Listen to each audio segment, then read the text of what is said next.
आप सभी का स्वागत है आपके अपने चैनल चौक इंडस्ट्रियल एकेडमी में एक बार फिर से।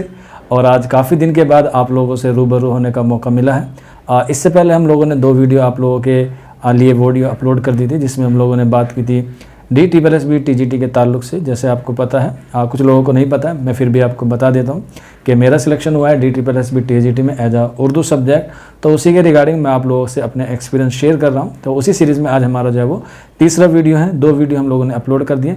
हालांकि तीसरा वीडियो आने में काफ़ी वक्त लग गया। उसकी वजह यह है कि जो बच्चे नए सिलेक्ट हुए हैं DSSB TGT में, उनको जो है वो ट्रेनिंग के लिए भेजा गया है। इंडक्शन ट्रेनिंग कहते हैं, जिसमें काफ़ी अच्छी चीज़ें हमें सीखने को मिली। और हम लोग उसे जब स्कूल में जाएंगे समर वेकेशन के बाद, तो उन चीज़ों को जो है वो ज़रूर इम्प्लीमेंट करने की कोशिश करेंगे। और ये काफ़ी अच्छा काम है दिल्ली सरकार की तरफ से कि जो नए बच्चे हैं उनको डिपार्टमेंट की तरफ से जितनी भी हेल्प हो सके, चाहे हम लोग बात करें टीचिंग मेथड की, या हम लोग बात करें टीचर मटेरियल की, या और भी कुछ XYZ, या कह सकते हैं जो भी पढ़ाने में या एजुकेशन में जो है वो कारआमद हो, उनके लिए जो दिल्ली सरकार जो है वाकई में काम अच्छा कर रही है। ये बात हमने पहले सुनी थी, लेकिन अब हमने जो है वो देख लिया।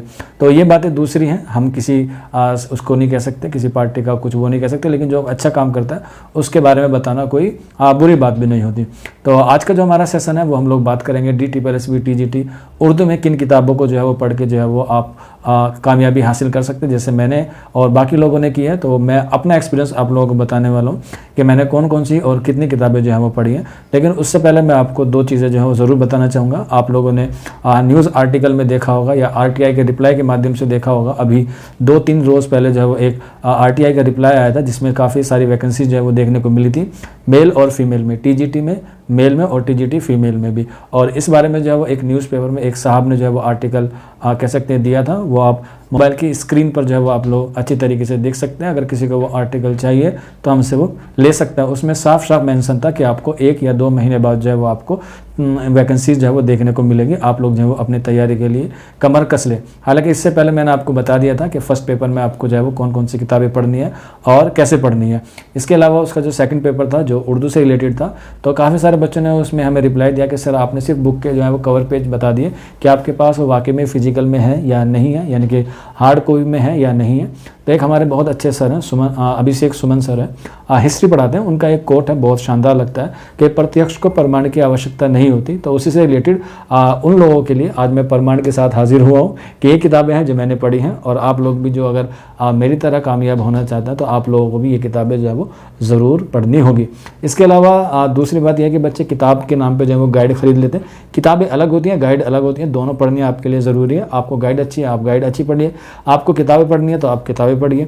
तो लेकिन इसके रिगार्डिंग मैं आपको एक और बताऊंगा। अभी पिछले हफ्ते एक आर्टिकल पढ़ा था मैंने न्यूज़पेपर में, जामिया मिल्लिया इस्लामिया के ताल्लुक से, जामिया मकतबा के ताल्लुक से, असल में जो उर्दू बाज़ार में गेट नंबर 1 जामा मस्जिद के पास है, तो वो बंद होने वाला है। उसकी बात उसकी जो वजह मुझे पता चली वो ये है कि उसके पास जो है वो किताबों की सप्लाई बंद हो गई है। तो वहाँ पर जो है वो बंद किया जा रहा है उस मकतबा को, यानी कि उस शॉप को जहाँ पर उर्दू की किताबें मिलती थी।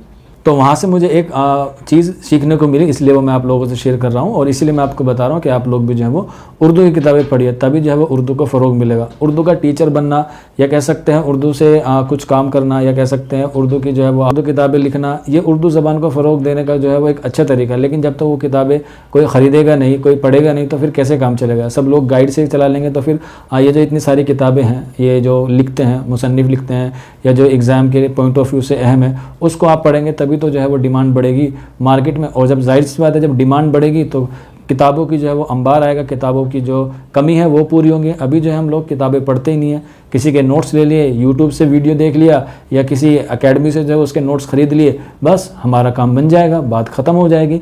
लेकिन ये सारी चीज़ें जो हैं वो नाकाफ़ी हैं उर्दू को आगे ले जाने के लिए। उर्दू को आगे ले जाने के लिए सबसे ज़रूरी बात है कि आपको किताबें ज़रूर ख़रीदनी होगी, और ख़रीदने के साथ साथ आपको पढ़नी होगी। जो किताबें आपको अच्छी लगे उसे आप लोग जो है किसी और को रिकमेंडेशन कीजिए। जैसे मैंने ये किताबें पढ़ी, मुझे अच्छी लगी, और इसी के लिए मैं आज आप लोगों के लिए किताबें लेकर आया हूँ। और ये सारी किताबें मेरे पास अभी हैं, क्योंकि किताबें जो हैं वो अच्छे तालिब इल्म के पास एक अच्छा कलेक्शन हो तो वो अच्छी माने जाता है। और मुझे पर्सनली किताबों से बहुत मोहब्बत है। मैं किताबों को जो है वो साफ़ सुथरे और पाक तरीके से रखता हूँ, चाहे वो किसी भी सब्जेक्ट की हो या किसी भी से भी रिलेटेड हो। किताबों से जो है वो मुझे एक कह सकते हैं दिली लगाव है, और मेरी जो पहली मोहब्बत है वो किताबें हैं। इसलिए मैं इनको बहुत कम लोगों को जो है वो देता हूँ, चाहे किसी भी तरह का कोई हो, तो मैं उनसे देने से थोड़ा सा गुरेज करता हूँ, क्योंकि ये मुझे बहुत अजीज़ होती हैं। लेकिन अजीज़ हैं, अब आप लोगों को भी बतानी है, क्योंकि आप लोग भी जो है वो उसी रास्ते पे चल रहे हैं, उसी मंजिल को पाना चाहते हैं जो हमें मिल चुकी है। तो जाहिर सी बात है वो मंजिल हमने कैसे पाई, कौन से रास्ते अपनाए, इस बारे में जो मैं आपको बताना चाहता हूं, और इसीलिए जब मैं आप लोगों के लिए आपके सामने ये वीडियो लेकर हाजिर हुआ हूं। तो फिर बिना किसी देर के आज का जो हमारा सेशन है वो हम लोग शुरू करते हैं। 2-3 जो मैंने आपको बात बताई उस पर जो है वो आप लोग अमल करेंगे, ऐसी मुझे उम्मीद है। तो सबसे पहले बात कर लेते हैं सिलेबस की, कि सिलेबस क्या होता है DSSB TGT का। क्योंकि सबसे पहले तो ये होता है कि हमें क्या पढ़ना है। क्यों भाई, अगर आपको सिलेक्शन लेना है तो सबसे पहले तो यही काम करना होगा ना कि आपको क्या पढ़ना है। तो इसीलिए सबसे पहले आप लोग एक हार्ड कॉपी में ये सिलेबस जो है वो डाउनलोड कर सकते हैं। उम्मीद है आपको दिखाई दे रहा होगा, ये है सिलेबस जो है वो UGC NET JRF का है। और आप लोग इसे निकाल के अपने पास रखिए, और इसमें जितने भी टॉपिक दिए गए हैं, जितने भी यूनिट्स दी गई हैं, जितने भी जो इसमें सवानें दी गई हैं, जितने भी अफसाने दिए गए हैं, जितने भी नॉवल दिए गए हैं, सबको पूरा पढ़ना है। खुलासे से काम नहीं चलेगा, पूरे से पढ़ के जो है इसका आपको काम जो है वो करना पड़ेगा, तभी आपको जो है वो सिलेक्शन हो पाएगा। क्योंकि DSSB का आपका कोई निजी सिलेबस नहीं है, वो इसी के मद्देनज़र जो है वो आपको एग्जाम में सवालात देता है। हालांकि UGC का सिलेबस जो कह सकते हैं लेवल जो है वो आजकल कुछ डिफरेंट हो गया है, लेकिन DSSB का अभी भी वैसे ही है। बस आपको इतना ध्यान रखना है कि उस लेवल तक थोड़ा सा पढ़ना है। अगर आप UGC वाला लेवल नहीं पढ़ पा रहे हैं तो लेकिन एटलीस्ट उतना तो कवर कर लीजिए जो आपका UGC के सिलेबस में फाइट करने लायक हो, क्योंकि यही वो सिलेबस है जिसे पढ़ के मैंने जो है वो कामयाबी हासिल की है। और मेरा जो पहला कह सकते हैं पहला कदम था, या कह सकते हैं पहली सोच थी, वो ये थी कि पहले मुझे UGC NET का एग्ज़ाम क्रैक करना, उसके बाद मुझे टीचिंग में जाना है। क्योंकि मास्टर्स के बाद जो है वो मेरा सबका यही मानना होता है कि UGC कर लेंगे। तो मैं JNU से फारिग हूँ, तो मुझे तभी लगा था कि मुझे जो है वो ये एग्ज़ाम क्रैक कर लेना है। तो मैं UGC की प्रिपरेशन में जुड़ गया, और वहीं पे जो है ये फॉर्म आ गए। मैं पहले से B.Ed था, 2019 में मेरा B.Ed कंप्लीट हो चुका था, और मैं मास्टर्स JNU से फारिग था। तो मेरा पहला जो स्टेप था वो मेरा UGC का ही था। तो मैंने फॉर्म भर दिया, और मैं साथ के साथ UGC की प्रिपरेशन जो है वो स्टार्ट करने लगा। और मेरा जो बैकग्राउंड है वो स्कूलिंग है, मदरसे से मेरा इतना कोई खास ताल्लुक नहीं था। तो उर्दू में मेरा कम कमांड था, बाकी सब्जेक्ट मेरे अच्छे थे, जैसे मान के चलिए। और जो सब्जेक्ट थे फर्स्ट पेपर के, उसके बारे में मैं आपको बता चुका हूँ। तो जो उर्दू की तरफ उर्दू पे कमांड करने की शुरुआत हुई वो UGC के सिलेबस से की। और UGC में जितनी चीज़ें थी वो सारी मैंने नोट डाउन की, और उसके हार्ड कॉपी में जो है मैंने उसका सिलेबस निकलवाया। और जब DSSB की भी और UGC का एग्ज़ाम जो है वो दोनों आसपास होने लगे, ऐसे मैंने बता रहा हूँ, क्योंकि 8 सितंबर को मेरा एग्ज़ाम था DSSB का, और नवंबर में जो है वो UGC का था। तो मैंने पहले फोकस किया किस पे, DSSB पे। और इसीलिए मैंने सबसे पहले किताब जो चुनी वो चुनी NCERT की। आप लोग देख सकते हैं यहाँ पे NCERT किताबें 6 to 12 आपको NCERT किताब ज़रूर पढ़नी है। उससे जो है वो बहुत सवाल मिले, और उसी से जो है वो आपको भी आने वाले वक्त में जो है वो सवाल देखने को मिलेंगे, क्योंकि आपको यही चीज़ स्कूल में जाके पढ़ानी है, और ये चीज़ हम लोग अभी भी पढ़ा रहे हैं। तो इसलिए मैं आपको रिकमेंडेशन करूँगा, अगर आप लोग वाकई सीरियस है और आप लोग जो है वो पहले ही अटैम्प्ट में, क्योंकि मेरा भी पहला अटैम्प्ट था और उसमें मुझे कामयाबी हासिल हुई, तो आप लोग अगर पहले स्टेप में या पहले अटैम्प्ट में आप लोग कामयाबी हासिल करना चाहते हैं तो आप लोग NCERT को ज़रूर रिकमेंडेशन करें। हाँ, ये मुश्किल होती है, ये किताबें जो है बहुत रेयर केसेस में मिलती हैं या बहुत कम दुकानों पे अवेलेबल होती हैं। लेकिन अगर आप लोग दिल्ली में हैं या आपका कोई दिल्ली में जानने वाला, तो आप लोग उससे मंगा सकते हैं। ये जामा मस्जिद के पास और ये जामिया मिल्लिया इस्लामिया यूनिवर्सिटी में, वहाँ पर आपको जो है वो अवेलेबल हो जाएंगी। ऐसा नहीं है कि सारी किताबें एक साथ मिल जाएंगी, क्योंकि गवर्नमेंट की किताबें ये गवर्नमेंट ही से छापती है और गवर्नमेंट ही से स्कूलों में प्रोवाइड कराती हैं। तो बहुत कम चांसेस हैं कि आपको मिल जाए, लेकिन फिर भी आप कोशिश करेंगे तो आपको मिल जाएंगी। पहले आप 2-3 किताबें लीजिए, ऐसा नहीं कि सारी एक साथ ले लीजिएगा, क्योंकि फिर सारी एक साथ पढ़ी भी नहीं जाएंगे। तो आप लोग इसे 2-2, पहले 6ठी की मंगा ले, 7वीं की मंगा ले, 8वीं की मंगा ले, और फिर जब आप राब्ता कर लेंगे तो आप शॉपकीपर से कह दें कि जब भी ये किताब आए मुझे इस नंबर पर जो है वो आप भेज दीजिएगा, वो आपको भेज देंगे। तो ये सारी चीज़ें हैं जो बेसिक हैं, आपको जो है ये सारी किताबें जो हैं वो आपको पढ़नी है। इसके अलावा ग्रेजुएशन के आपके पास काफ़ी सारी किताबें होंगी, जो आपका ग्रेजुएशन का सिलेबस है उस पर भी जो है वो आप लोग नज़रसानी कर सकते हैं। इसके अलावा जो जितनी भी सेंट्रल यूनिवर्सिटीज़ हैं उसमें MA के जो सिलेबस होते हैं इंटरनल, क्योंकि एक्सटर्नल तो एंट्रेंस बेस होता है और जो इंटरनल होता है, जो सेमेस्टर वाइज होता है, उसमें जो जो किताबें दी गई हैं, उसमें जो जो टॉपिक दिए गए हैं, उस पर भी जो है वो आप लोग ज़रूर फोकस करें। जामिया मिल्लिया इस्लामिया हुआ, अलीगढ़ मुस्लिम यूनिवर्सिटी हुई, दिल्ली यूनिवर्सिटी हुई, JNU हुई, तो उनके आप सिलेबस को कवर करें और देखें। और उसमें जो किताबें रिकमेंडेशन की गई हैं, क्योंकि उसमें किताबें ज़रूर मेंशन की गई हैं, जैसे अगर मान के चलिए आपको उर्दू की तारीफ़ पढ़नी है तो सबसे अच्छी किताब एहतसाम हुसैन साहब की है, उर्दू अदब की तनकीदी तारीफ़, ये एहतसाम हुसैन साहब की किताब है, ये सबसे अच्छी मानी जाती है। या फिर उर्दू की लिशानी तस्कील आप लोग जो है वो पढ़ सकते हैं। और तरक्की पसंद तहरीक पे अगर आप लोग पढ़ना चाहें तो मिर्ज़ा खलील बेग की है, ठीक है। इसके अलावा अली सरदार जाफरी की भी है। तो आप अगर कोई भी चीज़ पढ़ना चाहते हैं तो एक पर्टिकुलर चीज़ को या एक स्पेसिफिक चीज़ को जो है वो आप लोग ज़रूर पढ़ें। जैसे एग्जाम्पल के तौर पर अगर आपको तनकीद पढ़नी है तो तनकीद की ये किताब जो है वो सबसे शानदार मुझे लगती है। फ़न तनकीद और उर्दू तनकीद निगारी प्रोफेसर नूरुल हसन नकवी साहब की है, और ज़्यादा मोटी भी नहीं है, तकरीबन 150 या 200 पेज की किताब है। आप लोग इसे एक हफ्ते में ख़त्म कर देंगे। यानी कि एक हफ्ते में अगर आपकी एक सिन्फ या एक यूनिट कंप्लीट हो रही है तो ये बहुत अहम और बहुत बड़ी बात है, क्योंकि सिलेबस जो है वो ऐसे नहीं कि एक हफ्ते में ख़त्म हो जाएगा या एक महीने में ख़त्म हो जाएगा। तकरीबन इसके लिए आपको 4 से 5 महीने जो है वो आपको कड़ी मेहनत करनी होगी। अब ऐसे नहीं सिर्फ किताब पढ़ने से काम चल जाएगा, नहीं, इनके आपको खुद से नोट्स बनाने होंगे, सेल्फ नोट्स बनाने होंगे, क्योंकि आपको पता है गाइड ले आएंगे, उसमें आपको नोट्स ऑटोमेटिकली बने हुए मिलेंगे, या आप किसी एकेडमी से परचेज़ कर लेंगे, वहाँ से आपको नोट्स बने बनाए मिल जाएंगे। लेकिन जो आपकी मेहनत होगी, जो आपने खुद अपना हार्डवर्क किया होगा, उसका आपको बेनिफिट ज़रूर मिलेगा। और वो मुझे मिला, इसलिए मैं आपको बता रहा हूँ। ये आप देख सकते हो मेरे पास इस तरह के तकरीबन 10 से 12 रजिस्टर हैं। कुछ अभी यहाँ पर रूम पे अवेलेबल हैं, क्योंकि आपको पता है मेरी जॉब जो है वो दिल्ली में है, और जो सारे कह सकते हैं रजिस्टर हैं वो घर पे रखे हुए हैं। तो अभी 2 ही 3 पड़े थे, तो मैंने सोचा आप लोगों को दिखा देता हूँ।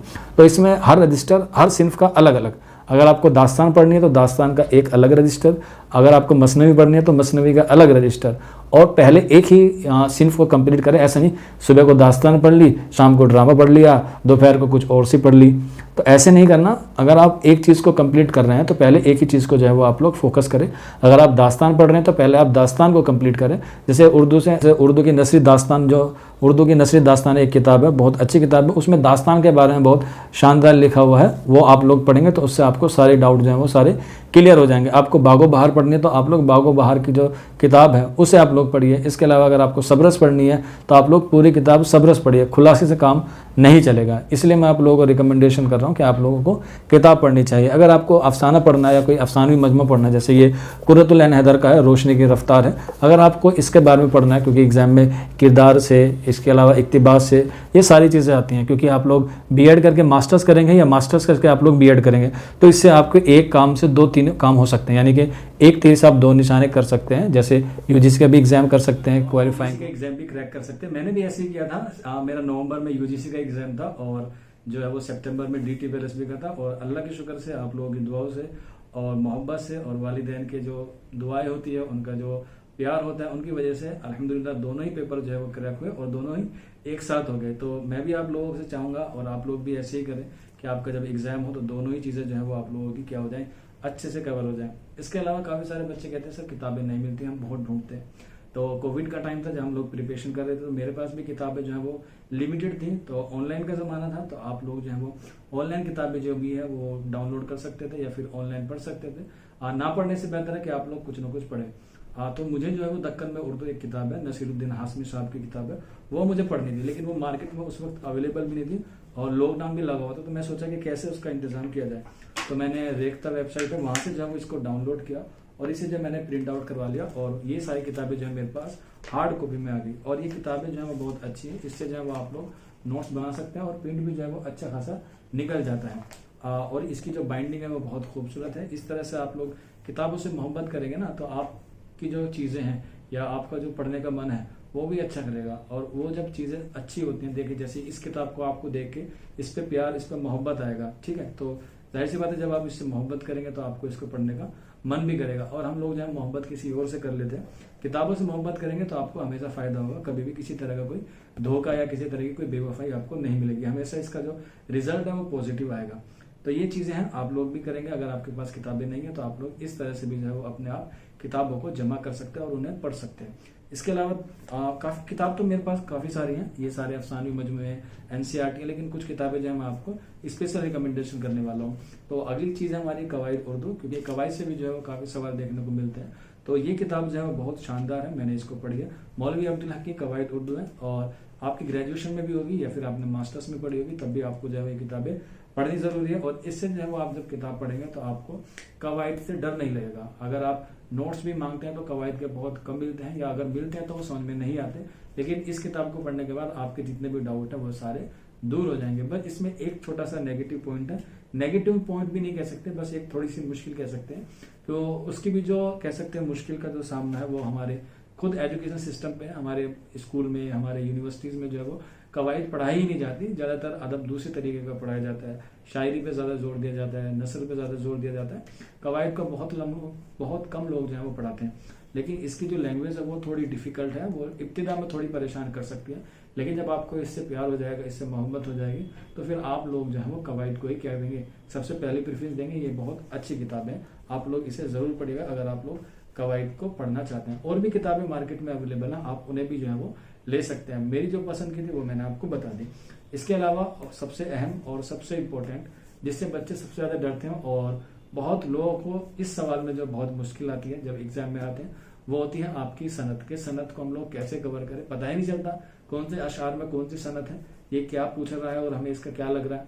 तो उसमें हम लोग क्या मारते हैं, तुक्का ही मारते हैं। तो आप लोगों को तुक्का नहीं मारना। अगर आप लोग चौका इंडस्ट्रियल अकेडमी पे वीडियो देख रहे हैं तो आपको 100% ये श्योर होना चाहिए कि जो मैं आंसर लगा रहा हूँ या मैं जो आंसर लगा रही हूँ वो सही हो। तो इसलिए आप लोग ये दरस बलागत किताब है, कौमी काउंसिल बराए फ़रोग़ उर्दू ज़बान की है। ये किताब आप लोग पढ़ेंगे तो इससे जो आपकी जितने भी सनद है वो सारी चीज़ें क्या हो जाएंगी, बहुत आसान हो जाएंगी। इसकी जो जबान है वो सबसे प्यारी मुझे लगती है। और इसमें जो मिसाल के साथ जो है वो आपको दिया गया है, जब आप मिसाल के साथ और आप लोग जो है जब इसका मतन पढ़ेंगे तो आपको लगेगा ही नहीं कि वाकई में क्या सनद इतनी मुश्किल होती है जितनी बताई जाती है। क्योंकि कुछ लोग कहते हैं यार बहुत मुश्किल होती है, करा ही नहीं जाता, समझ ही नहीं आती। तो लेकिन जब तक आप करेंगे नहीं, जब तक आप समझेंगे नहीं, तो आपको कैसे लगेगा कि ये वाकई में मुश्किल काम है। जब तक आप करेंगे तभी तो आपको पता चलेगा ना ये मुश्किल काम है या नहीं है। जैसे हमें भी लगता है कि यार यूजीसी का या कोई भी कॉम्पिटेटिव एग्जाम निकालना बहुत मुश्किल होता है, लेकिन जब हम उसकी प्रिपरेशन करेंगे तभी तो हमें पता चलेगा कि हाँ भाई है या नहीं। तो जब हमने प्रिपरेशन की हमें इब्तिदा में लगा, लेकिन जब हम लोगों ने इसके कॉन्सेप्ट को समझा, इसकी सारी चीज़ों को अच्छी तरह से एनालाइज किया, तो मुझे लगा कि ज़्यादा मेहनत और ज़्यादा हार्डवर्क करने की ज़रूरत नहीं है। बस आपको स्मार्ट तरीके से कम चीज़ों को ज़्यादा पढ़ना है, कम चीज़ों को ज़्यादा पढ़ना है। लोग क्या करते हैं, ज़्यादा चीज़ों को कम पढ़ते हैं। और एग्जाम जो है वो कभी कभी ऐसा होता है कि आपको गुमान भी नहीं होता कि एग्जाम ऐसा बन सकता है। तो आपके पास जितनी चीज़ें हैं उसे अच्छे से पढ़िए। चाहे आप अगर एक मसनवी पढ़ रहे हैं तो पहले आप मसनवी को इतना पक्का कर लें कि कहीं से भी सवाल आ जाए, आगाज से आ जाए, दिबाचा से आ जाए, मुकदमा से आ जाए, सन से आ जाए, किरदार से आ जाए, इक्तिबास आ जाए, तो आपको वो सवाल जरूर हो। भले ही आपके सारे सवाल गलत हो जाए, लेकिन जो चीज आपने पढ़ ली वो एग्जाम में गलत हो जाए उससे ज्यादा नुकसान होता है। भाई मिसाल के तौर पे आपको कोई सवाल, बात ठीक है लॉजिकली कि भाई आपने जो सवाल नहीं पढ़ा वो एग्जाम में आ गया और वो आपसे गलत हो गया तो ठीक है, लेकिन यहीं पे अगर आप मान के चले आप कोई सवाल पढ़ के गए और एग्जाम में वो आ गया और वो आपसे नहीं हुआ या आपसे मिस्टेक से गलत हो गया, तो फिर उसके कैसे काम चलेगा, वो पढ़ने का क्या फायदा हुआ। तो जो भी चीज आप पढ़े उसे अच्छे वे में पढ़े और लिमिटेड वे में पढ़े और तरीके से पढ़े। ऐसा ना हो कि भाई आज जो है वो हमने सुबह दास्तान पढ़ ली, शाम को ड्रामा पढ़ लिया, दोपहर को मसनवी पढ़ ली। नहीं, पहले आप कोई सी भी एक सिर्फ ले लें, उसे कंप्लीट कर लें और उसे जब वो कंप्लीट हो जाए हफ्ते में 10 दिन में उसका रिवाइज करना शुरू कर दें। और इसके लिए मैंने आपको सबसे अहम बात बताई और वो ये है कि आप अपने नोट्स खुद बनाएं, किसी एकेडमी से या कह सकते हैं किसी और तरीके से या गाइडों के तरीके से जो है वो आप लोग इस चीजों को अभी गुरेज करें। आपके पास वक्त है अभी, क्योंकि अभी वैकेंसीज आने वाली हैं, आई नहीं है, तो आप लोग किताबों का मुताला करेंगे तो आपका जरूर से जरूर सिलेक्शन हो जाएगा। अभी जो किताबें हैं ये काफी कॉस्टली आती हैं, तकरीबन 5-6 हज़ार रुपए की किताबें जो है वो ऑलमोस्ट बैठेंगी, लेकिन अब सबके पास इतना जो है वो पैसा नहीं होता। और 2-3 साल से आप देख रहे हैं कोरोना की वजह से जो है वो लोगों के घर के हालात कैसे, बच्चे करना चाहते हैं कुछ फैमिली बैकग्राउंड या पैसे की किल्लत की वजह से जो है वो ये सारी चीजें अफोर्ड नहीं कर पाते। तो उनके लिए आप लोग इग्नू के नोट्स आप लोग जो है वो सजेस्ट कर सकते हैं, वो आपको इजीली और स्मूथली मिल जाएंगे, आप लोग जो है वो ले सकते हैं, उससे भी जो है वो आपको काफी मदद मिल सकती है। अगर आपके पास इग्नू के नोट्स ना हो या कोई प्रोवाइड नहीं कर पा रहा है या किसी वजह से वो आपके पास अवेलेबल नहीं हो पा रहे, तो आप लोग मौलाना आज़ाद नेशनल उर्दू यूनिवर्सिटी की BA और MA की किताबें ले सकते हैं। जो BA और MA की किताबें हैं उर्दू की, वो सबसे सफिशिएंट है, वो इन सब का रामबाण इलाज है। सारी चीजें उसमें जो है वो आपको मिल जाएंगी। बस ये है कि इसमें जो है वो डीपली मिलेंगी, उसमें ये है कि आपको थोड़े थोड़े स्पेसिफिक तरीके से जो मिल जाएंगे, लेकिन वहां पर भी आपको बहुत कुछ सीखने को मिलेगा, डीपली मिलेगा। बस उसमें एक खास बात, उसमें एक छोटी सी नेगेटिव वाली बात यह है कि उसमें ईयर का कॉन्सेप्ट थोड़ा सा गलत होता है कि उसमें ईयर का जो मेंशन होते हैं वो अलग होते हैं। जैसे मान के चलिए अगर हम बात करें मिर्जा मोहम्मद रफी सोदा की जो पैदाइश है वो 1712 या 13 में, लेकिन हो सकता है उसमें आपको 6 मिले या 4 मिले। इस तरह से जो है वो आपको कोई ना कोई ईयर जो है वो जरूर गलत मिल सकते हैं।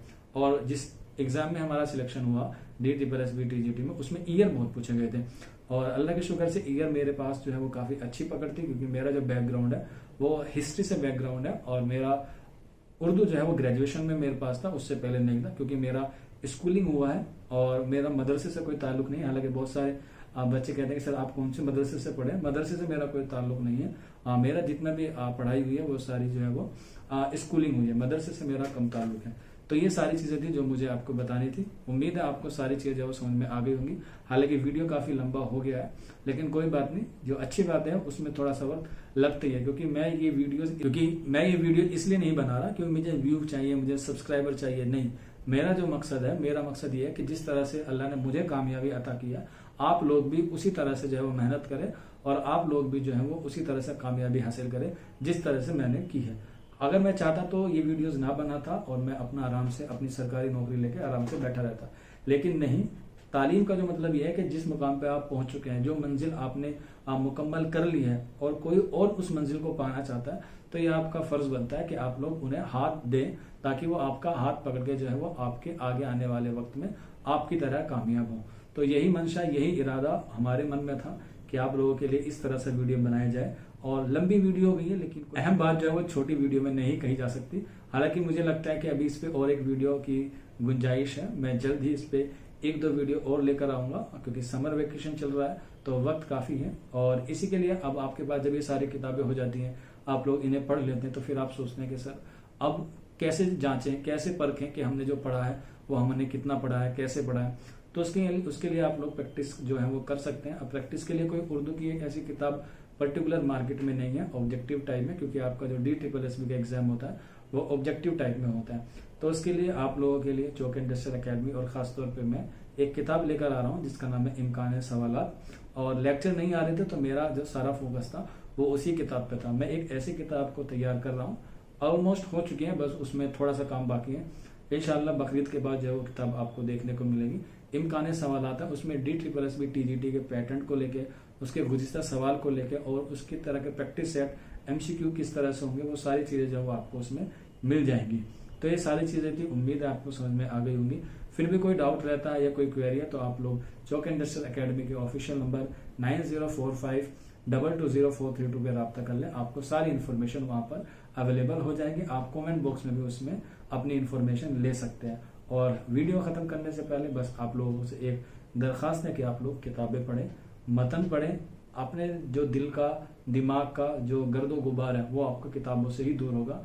और अच्छी चीजों को आप जब पढ़ेंगे तो आपका दिमाग खुलेगा और उससे आपके अंदर जो सोचने का मायार है, सोचने का जो IQ लेवल है, वो आपका जो है वो जरूर हो जाएगा।